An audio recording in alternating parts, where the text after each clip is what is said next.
मित्रों, आज की नई कहानी है परिवार का नियम। बंद करो अपना ये नाटक, मुझे कुछ नहीं सुनना इस बारे में।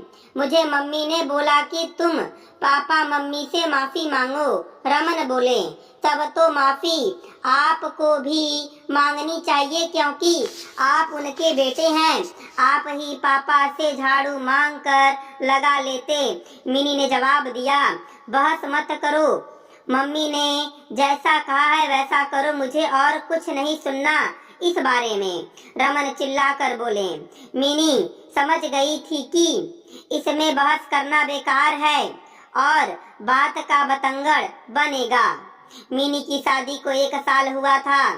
उसके ससुराल में सास ससुर जेठ जेठानी, उनके 2 बच्चे मिनी और उसके पति रमन थे।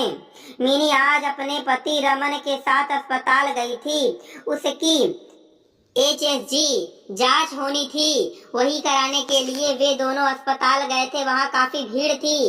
करीब 1 घंटे बाद उनका नंबर आया। उसकी जांच हुई। डॉक्टर ने कुछ जांच और दवाइयां लिखी तो वो दोनों दवाइयां वगैरह लेते हुए घर पहुंचे तो देखा कि ससुर जी कमरे में झाड़ू लगा रहे थे। सास कुर्सी पर और जेठानी सोफे पर लेटे हुए टीवी देख रहे थे। जेठानी ऊपर अपने कमरे में थी। उसने सास ससुर के पैर छुए।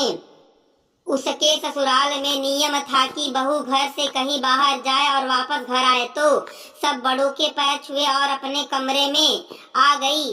कपड़े बदल कर थोड़ा आराम करने के लिए लेट गई। चूंकि HSG एक अंदरूनी जांच है तो उसे दर्द भी हो रहा था, थकान भी बहुत थी, तो उसने सोचा कि थोड़ा आराम कर लूं। अभी कुछ ही मिनट हुए थे कि रमन कमरे में आ गए और बोले, तुम नीचे से ऐसे ही चली आई? पापा मम्मी बहुत नाराज हो गए। क्यों, क्या हो गया? मैंने तो कुछ किया भी नहीं, मिनी बोली। रमन बोले, जब तुम आई तो तुमने देखा कि पापा झाड़ू लगा रहे हैं तो तुम्हें उनसे कहना चाहिए था कि लाइए पापा जी झाड़ू मैं लगा दूं। तुम देखकर भी चुपचाप कमरे में चली आई। इस वजह से मम्मी पापा बहुत नाराज हैं। इसमें नाराज होने वाली क्या बात है? हम दोनों तो अस्पताल गए थे और जब लौट कर आए तो पापा जी तो पहले से ही झाड़ू लगा रहे थे। मिनी बोली, चलो कोई बात नहीं, चलकर मम्मी पापा से माफी मांग लो। रमन ने कहा। माफी मांगने का सुनकर मिनी का पारा चढ़ गया। एक तो वो वैसे ही थकान और दर्द से परेशान थी और ऊपर से ये माफी मांगने की बात वो झल्ला उठी। लेकिन मैं माफी किस लिए मांगू? मिनी बोली, क्योंकि तुम बहू हो और तुम्हारे होते हुए पापा जी झाड़ू लगाएं तुम्हें शोभा नहीं देता।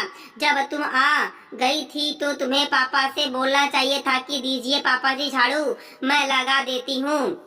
लेकिन पापा झाड़ू लगा ही क्यों रहे थे?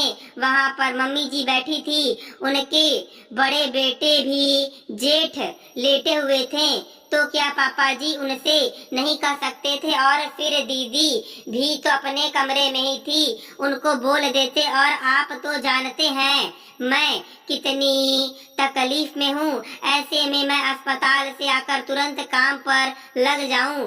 बंद करो अपना ये नाटक, मुझे कुछ नहीं सुनना इस बारे में। मुझे मम्मी ने बोला कि तुम पापा मम्मी से माफी मांगो।